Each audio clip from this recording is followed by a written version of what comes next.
Në hadithet e sakta është transmetuar se pejgamberi sallallahu alaihi wasallam kur foli për natën e Kadrit dhe se Zoti atë e fshehu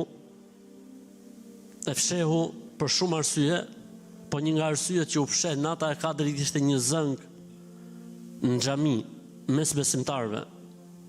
Unë dola për t'u treguar natën e Kadrit, po zënga mes filanit dhe filanit e ngriti atë. Normalisht që kjo është urtësia e Zotit dhe Allahu atë e përdori si sebeb për dy arsye.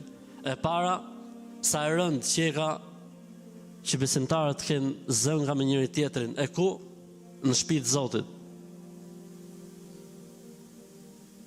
Thjesht një mësim nga i madhi Zot se këto xhamia nuk janë ngritur për të bërë gjyqje dhe muhabete dhe gallata. Po këto xhamia janë ngritur për të lartësuar emrin e të madhit Zot, për përmendjen e të madhit Zot, për adhurim dhe për përkushtim ndaj të madhit Zot. Dhe e dyta, për të na treguar se s'ka gjë më të keqe dhe më të rëndë se sa ftohja e zemrave.